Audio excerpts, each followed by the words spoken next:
Assalamualaikum warahmatullahi wabarakatuh. Perkenalkan, nama saya Hariska Yudantri Justisia Ningrum.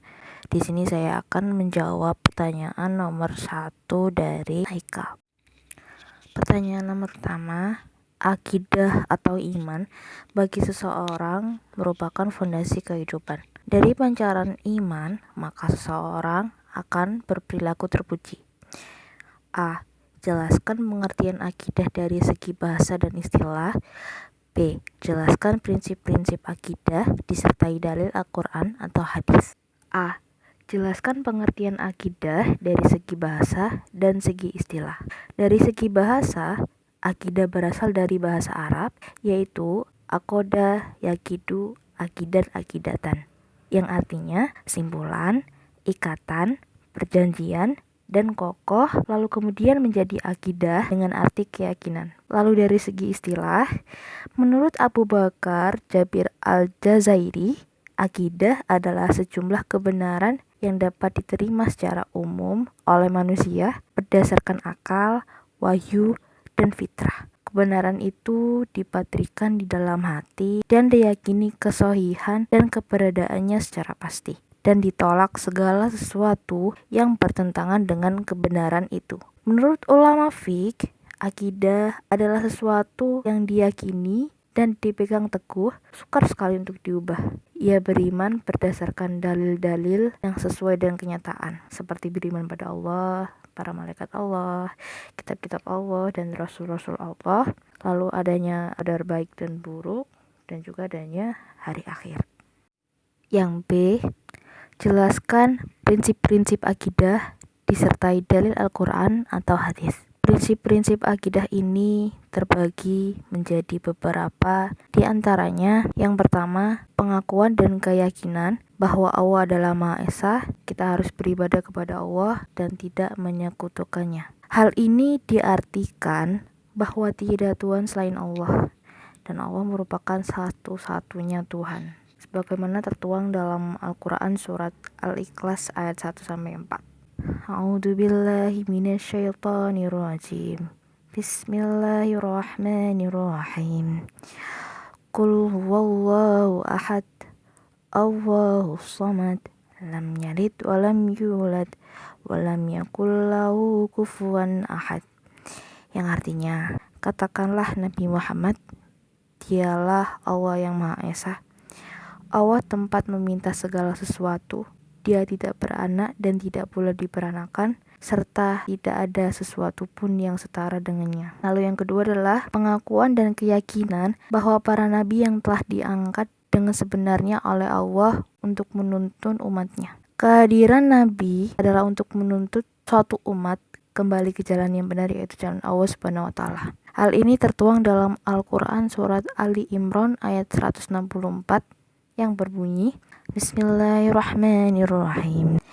Laqad manallahu 'alal mu'minina idz ba'atsa fihim rasulan min anfusihim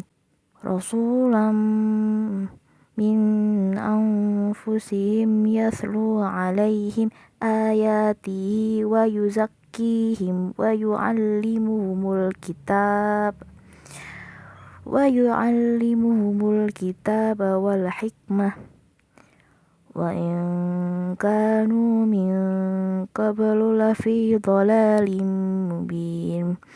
Artinya, sungguh Allah benar-benar telah memberi karunia kepada orang-orang mukmin ketika Dia mengutus di tengah-tengah mereka seorang Rasul atau Muhammad dari kalangan mereka sendiri yang membacakan kepada mereka ayat-ayatnya, menyucikan jiwa mereka, dan mengajarkan kepada mereka kitab suci Al-Quran dan hikmah. Sesungguhnya mereka sebelum itu benar-benar dalam kesesatan yang nyata. Lalu yang ketiga, ada kepercayaan bahwa adanya hari kebangkitan. Hari kebangkitan ini terjadi setelah Allah mematikan seluruh makhluk di muka bumi. Allah membangkitkan seluruh umat manusia di padang mahsyar dengan wujud sesuai amal yang mereka lakukan di dunia. Hal ini tertuang dalam Al-Quran surat Al-Hajj ayat 7.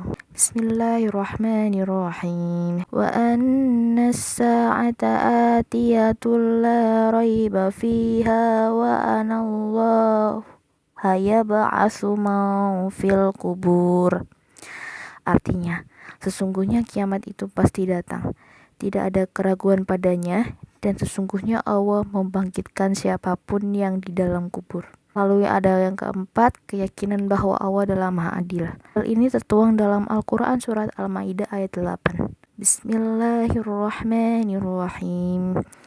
Ya ayyuhalladzina amanu kunu qawwamina lillahi syuhada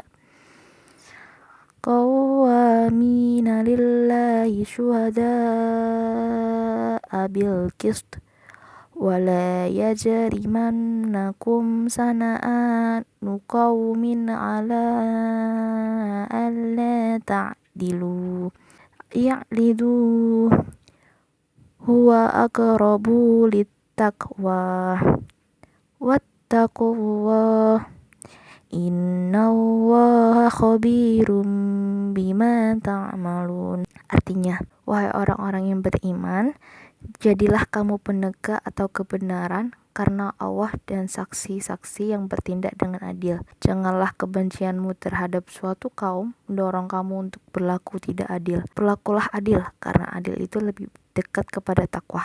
Bertakwalah kepada Allah, sungguhnya Allah Maha teliti terhadap apa yang kamu kerjakan.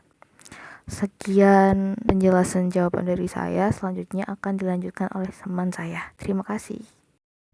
Assalamualaikum warahmatullahi wabarakatuh. Perkenalkan, saya Sulfiana Anggi Aryani dengan NIM 2022 1880097. Pertanyaan nomor 2. Akidah dalam perspektif Muhammadiyah disebut akidah sahihah yang berorientasi pada salafus sholih secara murni dan konsekuen. Pertanyaan poin A. Apa yang dimaksud dengan akidah sahihah yang murni dan konsekuen? Jelaskan. Pertanyaan poin B. Apa yang dimaksud dengan syirik dan syirik modern? Dan bagaimana cara menanggulanginya? Jelaskan. Jawaban untuk pertanyaan poin A. Yang dimaksud dengan akidah syahihah yang murni dan konsekuen adalah di mana seseorang tersebut berkeyakinan dan beragama lalu menerapkan dalam kehidupan sehari-hari sesuai dengan Al-Quran dan As-Sunnah. Jawaban untuk poin B.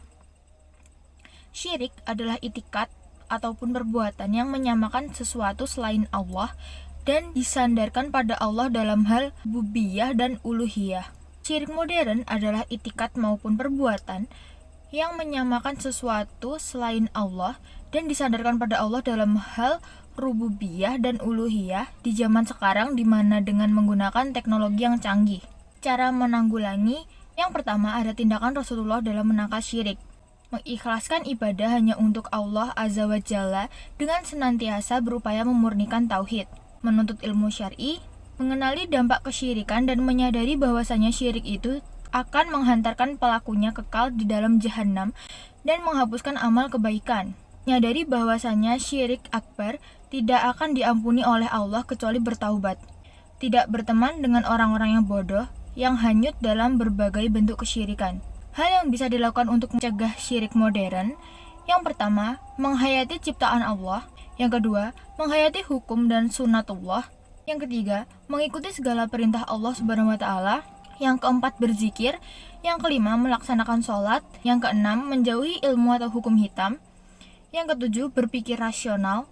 Yang kedelapan, menyadari kelemahan zat atau makhluk Allah. Dan yang terakhir, mengikuti jalan hidup para rasul, berbangga diri sebagai seorang muslim. Assalamualaikum warahmatullahi wabarakatuh. Perkenalkan, nama saya Adinda Ayu Awani dengan NIM akhir 037.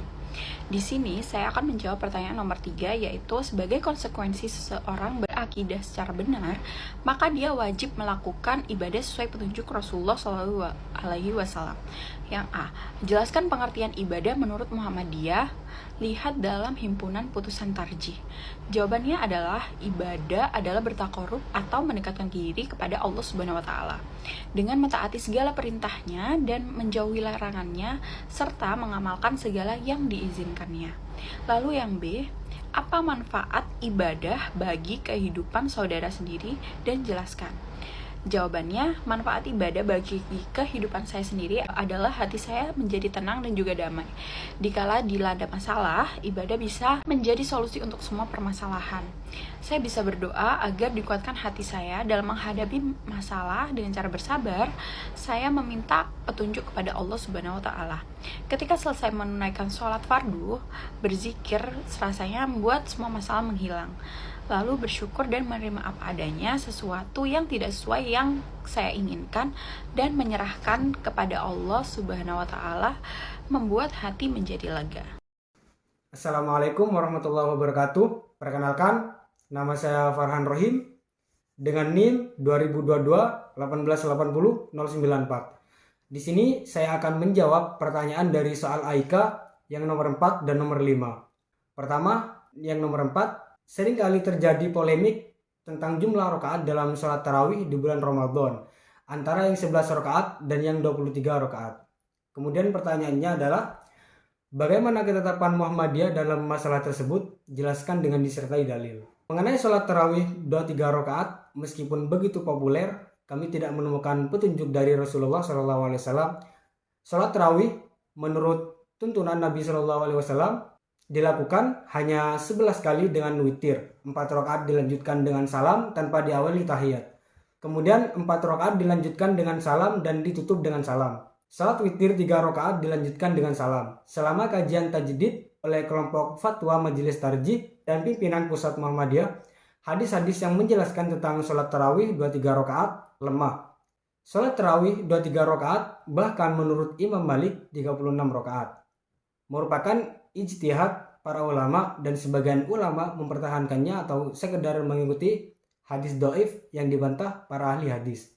Muhammadiyah menurut manhaj yang dimilikinya dalam sholat tarawih mengikuti hadis Nabi SAW. Menurut Al-Bukhari dan Muslim atas otoritas Aisyah radhiyallahu anhu dan yang lainnya yang sahih tidak mengacu pada pendapat para ulama. Dari Abi Salamah Ibnu Abdurrahman dilaporkan bahwa ia bertanya kepada Aisyah tentang bagaimana sholat Rasulullah SAW di bulan Ramadan. Aisyah menjawab, Nabi SAW tidak pernah melakukan sholat sunnah atau tatawu di bulan Ramadan dan bulan lainnya lebih dari 11 rakaat. Beliau sholat 4 rakaat dan jangan kau tanya bagaimana indah dan panjangnya. Kemudian beliau sholat lagi 4 rakaat. Dan jangan kau tanya bagaimana indah dan panjangnya, kemudian beliau sholat lagi 3 rakaat. Hadis riwayat Al-Bukhari dan Muslim. Kemudian yang B adalah, bagaimana pendapat saudara sendiri?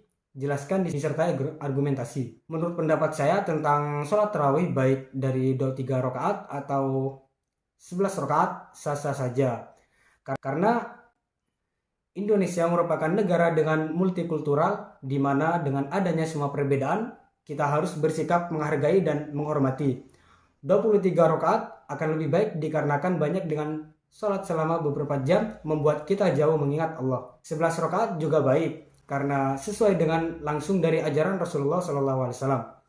Semuanya indah, termasuk apabila disertai dengan niat karena Allah Subhanahu wa Ta'ala. Kemudian pertanyaan yang nomor 5 adalah, syirik mempunyai derivasi atau turunan yang banyak sekali. Misalnya tahayul dan khurafat. Kemudian pertanyaannya adalah, jelaskan masing-masing disertai contoh. Tahayul merupakan suatu kepercayaan dan tidak dapat dibuktikan secara akal, di mana hal tersebut terjadi oleh masyarakat terdahulu secara turun-temurun. Seperti contoh, kepercayaan kepada keramat, seperti percaya kepada kubur, percaya kepada dukun, dan juga kepercayaan kepada nasib sial. Kemudian khurafat merupakan semua cerita atau rekaan, khayalan, ajaran-ajaran tentang pantangan atau larangan, adat istiadat, ramalan-ramalan, pemujaan atau kepercayaan yang menyimpang dari ajaran Islam. Contohnya adalah menolak bala dengan melakukan ritual-ritual yang tidak ada di dalam Al-Quran dan As-Sunnah. Kemudian pertanyaan yang B adalah, jelaskan bahayanya syirik bagi kehidupan manusia. Bahaya syirik bagi kehidupan manusia adalah dapat mengikis perlahan iman apabila dilakukan secara terus-menerus, membuat Allah murka, menjadikan hati menjadi tidak tenang, dan lain sebagainya. Hal ini tentunya dapat mempengaruhi kehidupan si pelaku syirik. Maka sudah seharusnya untuk menghindari syirik. Dadah.